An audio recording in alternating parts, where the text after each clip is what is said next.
Hey everyone.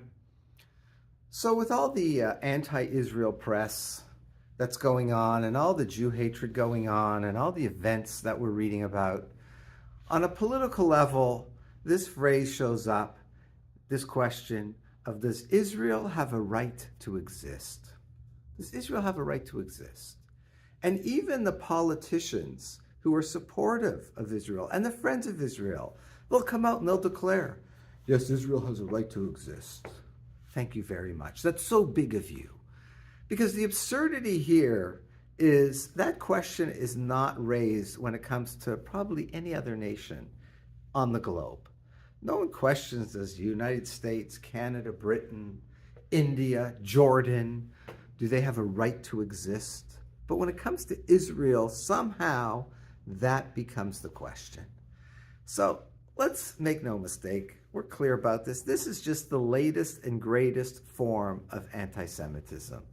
The lines have been blurred. Anti-Zionism, anti-Semitism, Jew hatred, disagreement with Israel. There's very, very little distinction anymore. Of course, you could be critical of Israel. We all say that. We know that.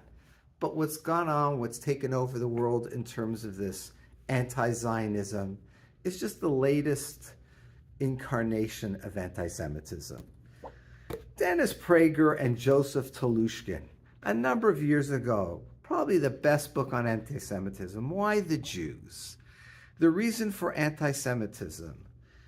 And so what they do in a summation, I highly recommend this book, but they show that no matter what happened in history, there'll always be a different, it'll morph. The Jew hatred will morph. So in pagan culture, they hated the Jews because we believed in one God. But then as paganism died down and there was a belief in one God with the advent of Christianity, they didn't suddenly start loving us. They hated us for a new reason, because we didn't accept Jesus, because we killed Jesus. And it moved on to the Enlightenment when Christianity and the church in general lost its power. They still didn't love the Jews.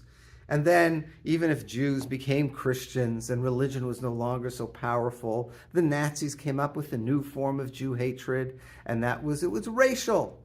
That you could, even if Jews observed Christianity, converted to that, doesn't make a difference. They were of the wrong race. And now, racism, that's out of style. So now anti-Zionism is the new expression. And so the fact of the matter is, this question of, does Israel have a right to exist? If anything, in Israel/Jews, we have more of a right to exist than anybody. The Torah refers to the Jewish people at the beginning, at the Exodus. Hashem, God, refers to us as B'ni Bechori. Israel, the Jewish nation, is my child, my firstborn.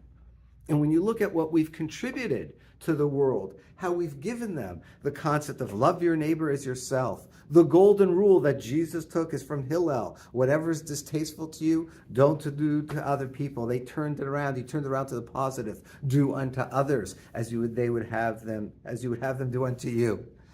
And the Ten Commandments, the very basics of Western society, education for all these things that we've given mankind. And everyone knows of the disproportionate amount that Jews have contributed to world Nobel Peace Prize winners, all that stuff. Nobel Prize, not just peace, Nobel Prize winners. And so if it comes to the right to exist, as Hashem says, as God tells the world through his Torah, we have more of a right to exist than anybody. B'ni Bechori, the Jewish people are my children, my firstborn. Of course, everyone is God's children, but he has a special covenant and relationship and connection with us. So the bottom line is, when it comes to the Jewish people, as the byline of this book says, that the reason for anti-Semitism, the most accurate predictor of human evil, the most accurate predictor of human evil, that's what it comes down to today. Anti-Zionism/anti-Semitism, if you're for the Jewish people, if you're for the state of Israel, generally that shows the moral side that you're on. Yes, you're on the side of good. And if you're against Israel/Jewish people, you're on the side of evil. And again, there's no distinction here. Historically, some Jews tried to make a distinction. Today they try and make a distinction. We don't support Bibi Netanyahu. We don't support all the policy of Israel. But when the Israelis go and try and eat at a restaurant in Europe, not a kosher restaurant, a regular restaurant, and the people around hear the Hebrew, they don't ask, did you vote for Bibi or not? They don't ask, are you supportive of Israel's policies or not? The hate is there. A Jew is a Jew is a Jew. They make no distinctions, just like Hitler made no distinctions. Historically, Jews tried to not identify with being Jewish, and they were good Germans. To the haters, it makes no difference. Again, the bottom line is, does Israel have the right to exist? Do the Jewish people have a right to exist? Of course, more so than anybody else.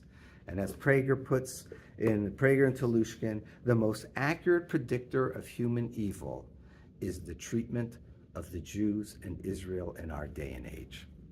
Have a good Shabbat.